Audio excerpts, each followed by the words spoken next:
Welcome back to the KingCast, sponsored by the King Economics Division of the Social Sciences Department. I'm your host, Frank Roche. With me, Jack Zipper and Griffin Joo. Good morning, guys. Morning. How's everyone today? It's been Yeah. a while since we've had the three faces on the Zoom page. Yes, Yes.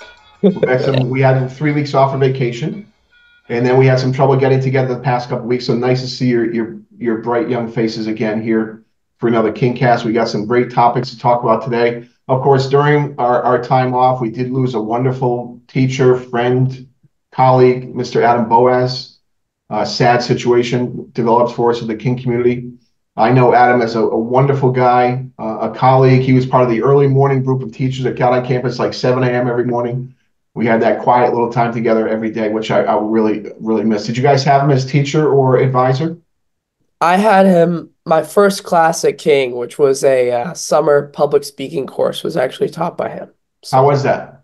it was very fun, and I will always remember the light he brought to that class every day, even through the screen. Nice. It's And a- did you learn some things as a speaker, public speaker? Well, I'm using him right now, Mr. Roche, so All right, I really Jack. hope I All did. right, Jack. How about you, Griff? Did you have Mr. Boaz? Yeah, he subbed for my freshman year English class and then he became the permanent teacher. Okay. And I think the best thing that I remember is he always brought so much light and he always had good things to say about everyone and everything. So, Yeah, he was a great guy, always very positive, and he was just great for everything in his life. So sad for the community, but wonderful remembrances to Mr. Boaz. And once our hearts get over this tragic loss, smiles will come to our faces. Remember the time together we had with the wonderful colleague, friend, and teacher.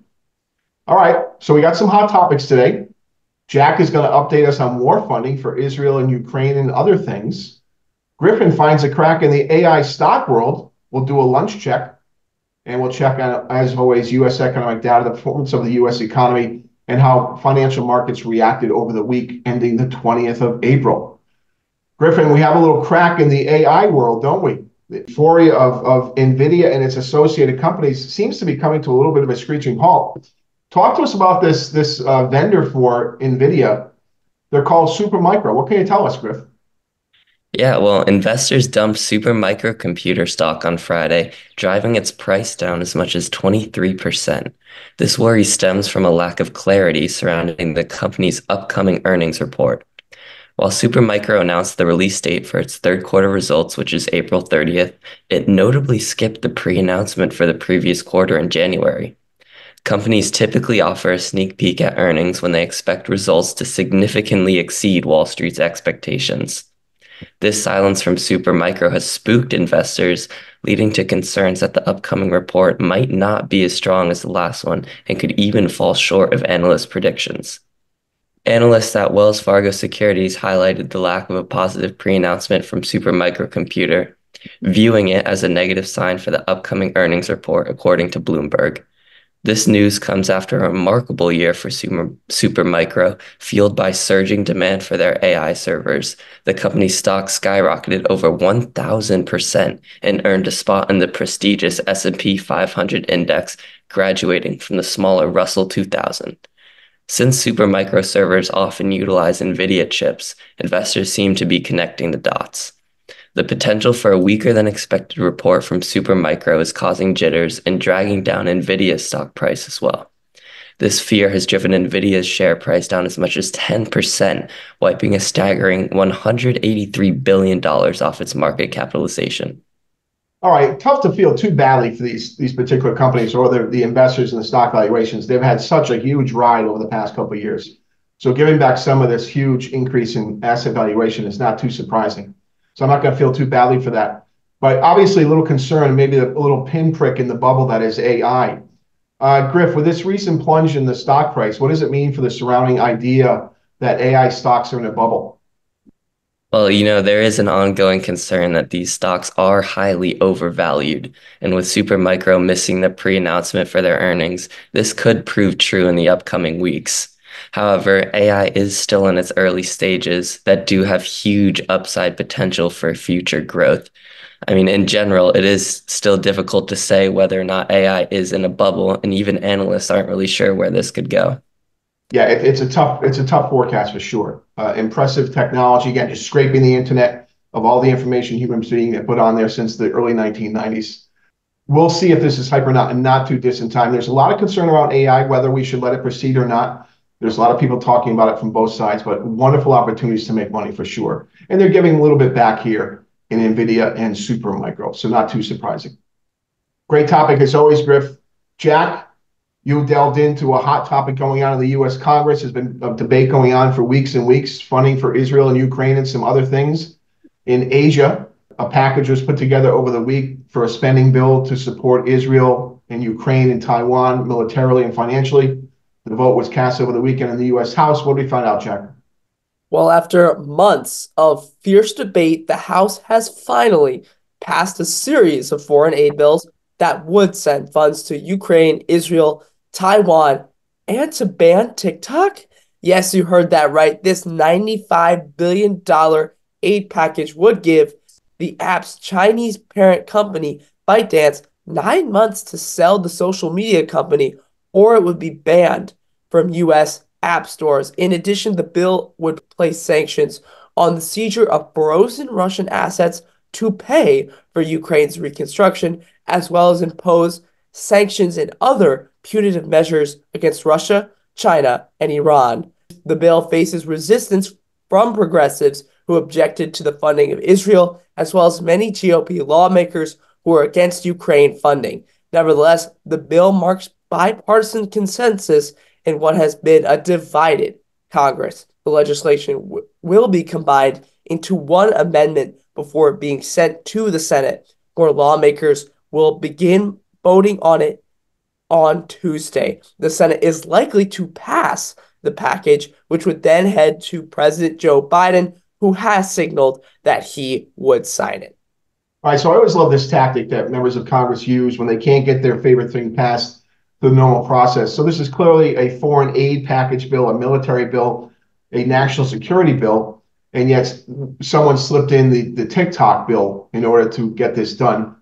Democrats want funding for Ukraine. They don't want funding for Israel.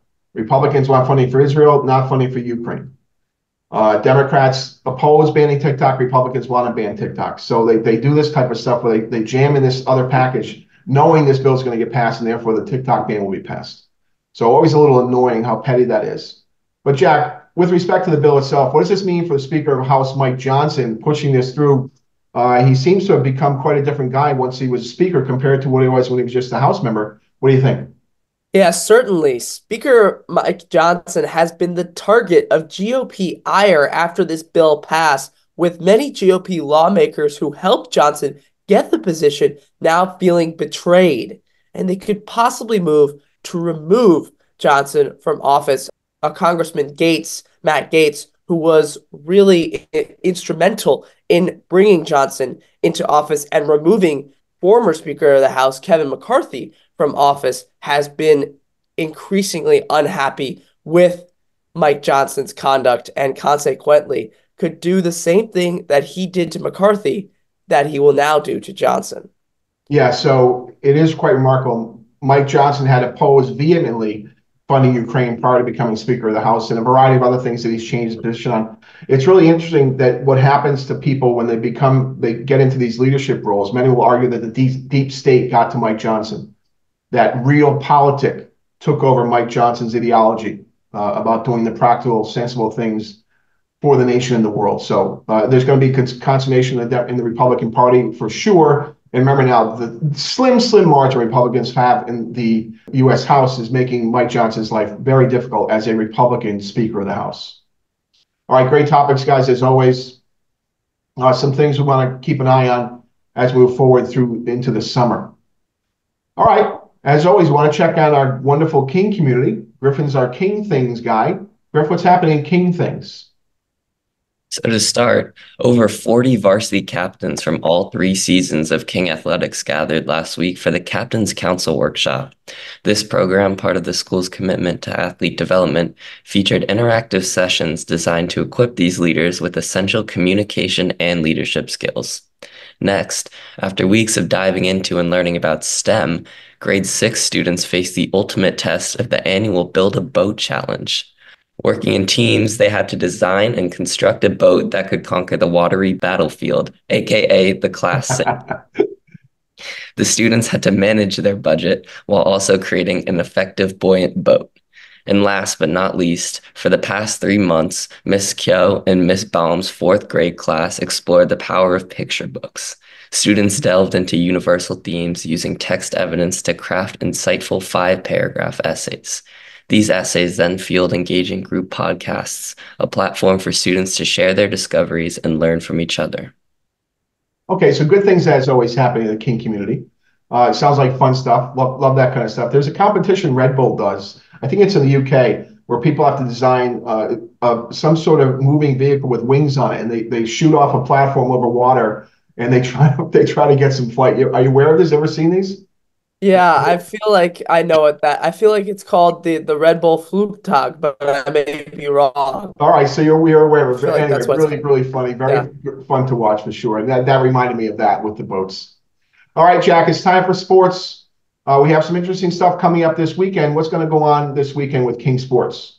Thanks, Mr. Roche. King of Spring is coming this Saturday with the slew of teams playing in front of the home Viking crowd. JV Baseball kicks the day off bright and early with a 9 a.m. game against GCDS. Then to girls lacrosse, who host Masters on the South Field at 11. Varsity boys baseball directly follows with their matchup against Fieldston on Feinberg Field at 12, with boys lacrosse play Kingswood Oxford at 1. Last, the Kings softball team takes on the Harvey School to round out the day. It is sure to be an action-packed Saturday, and we at the Kingcast hope you come out to support our Vikings. I'll be there. I'll be the voice of King again, King Sports. I'll be announcing lineups and maybe the Star Spangled Banner and some other stuff. You guys think you'll be able to make it? Yeah. Yeah, I think there's always some good food trucks. These things are a good time. It's not quite as big as homecoming, but a good time to be sure. All right, always fun to check up on. Let's get to what is important in my day every day at school. Apart from teaching you wonderful young people, of course, lunch is a big part of life at King. And so we haven't done this in a while. Let's go ahead and check in the menu from last week. We'll check in the menu coming up this week. We'll do some rankings and we'll move on to the economy and financial markets. All right, for the past week, Monday, we had the chicken tinga tostada with cilantro rice. Soup was a black bean. Tuesday was beef lasagna with garlic bread. Soup was a mushroom and wild rice. Wednesday, sweet and sour chicken with jasmine rice. Soup was egg drop. Thursday, no lunch. We had a half day. And then Friday was grilled flank steak with herb roasted potatoes. Soup was chicken noodle. Now, I don't know about you guys. I did not have Monday's lunch. I did not have Tuesday's lunch. I had, of course, the king of all lunches at King in our week on our monthly rotation. That's a sweet and sour chicken, which was phenomenal. Rice was great. Did not have the soup. I did have the flank steak on Friday, but I was a little rushed and didn't get to fully enjoy it. But the roasted potatoes were excellent. So I would rank these Wednesday, Friday, and then Monday, Tuesday. How about you, Griff? Did you eat lunch last week on King? I really like the chicken tostada. I did not have the lasagna on Tuesday. Of course, I had the sweet and sour chicken on Wednesday. You can never miss that. Yeah. And on Thursday and Friday, I was not here.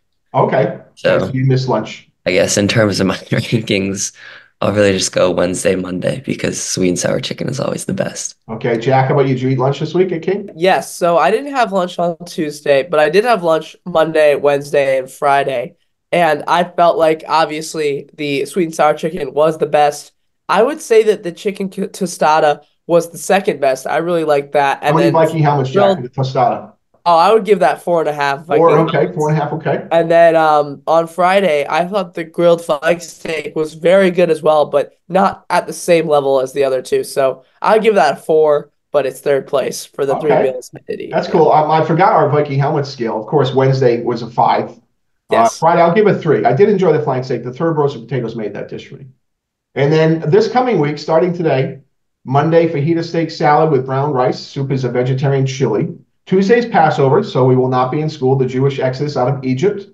Wednesday, eggplant parmesan with stuffed peppers. Soup is a white bean and spinach. And Thursday, Philly cheesesteak with baked potatoes. Soup is matzo ball. And Friday, lemon pepper rotisserie chicken with roasted sweet potatoes. And again, we'll have matzo ball soup. I will rank these. I'll go Friday, Monday, Thursday, Wednesday. That's my preference. How about you, Jack?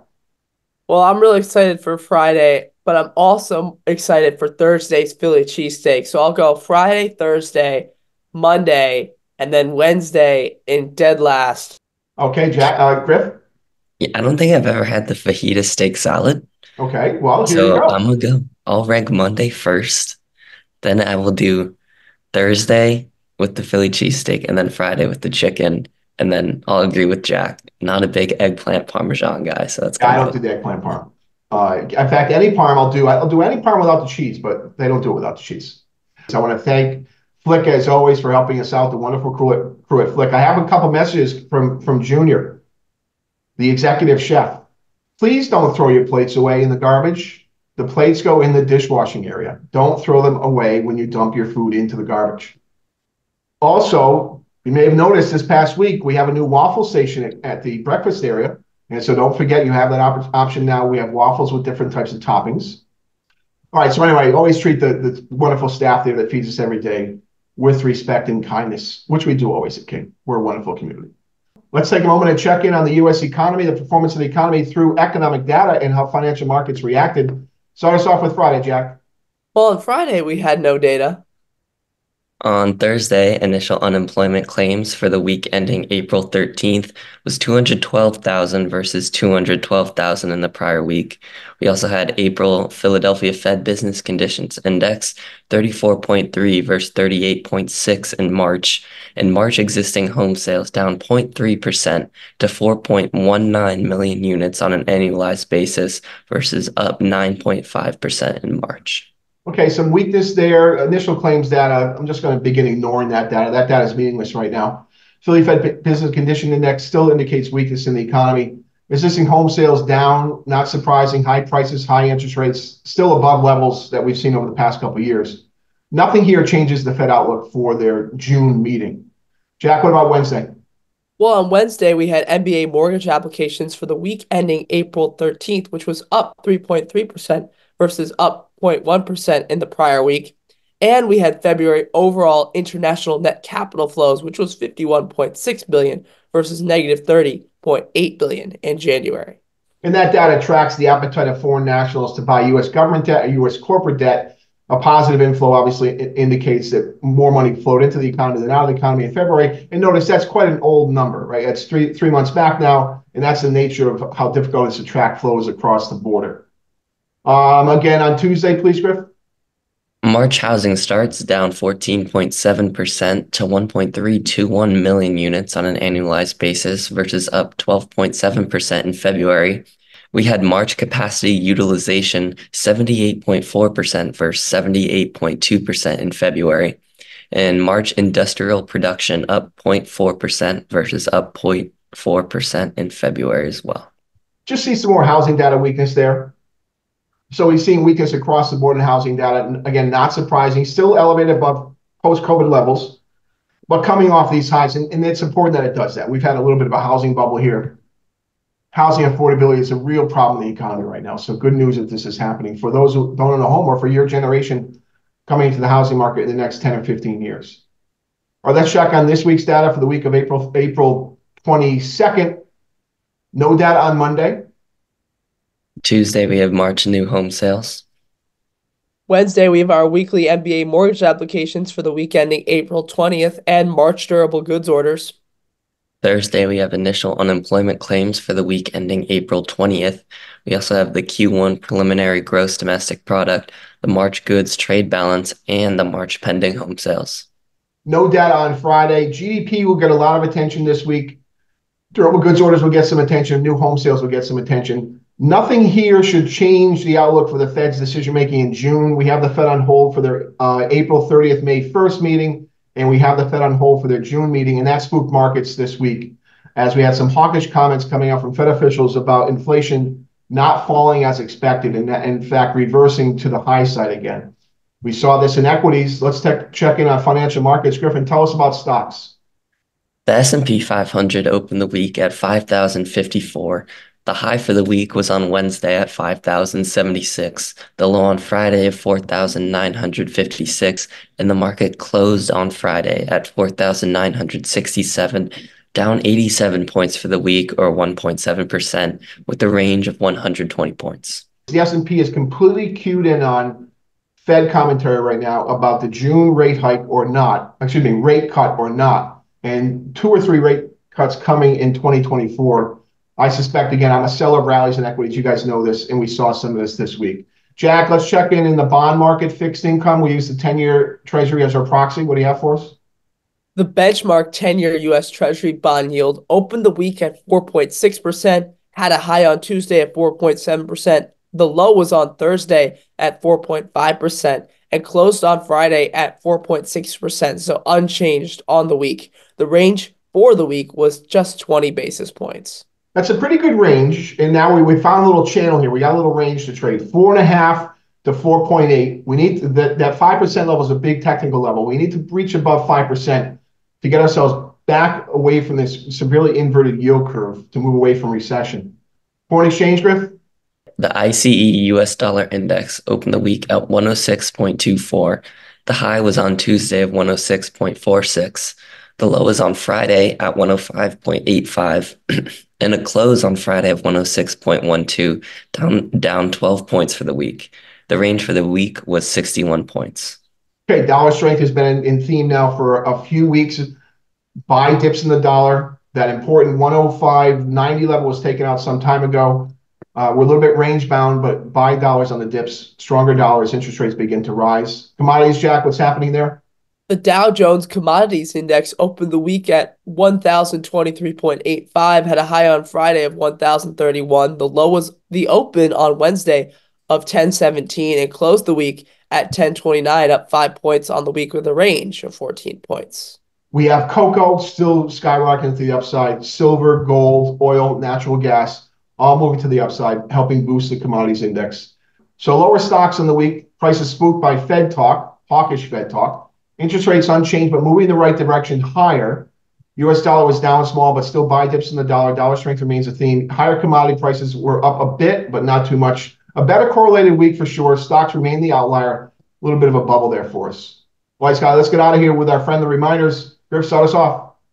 Do your reading, do your homework, and come to class prepared. Use your blinker when making turns or switching lanes. Stop signs mean stop, and no texting while driving.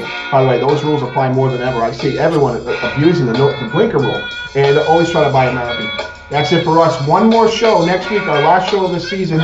Thank you all for your support. We'll talk again next week. Tell your friends and family to listen to the KingCast at kingschoolct.org, academics, upper school, clubs, and activities. And we are out of here.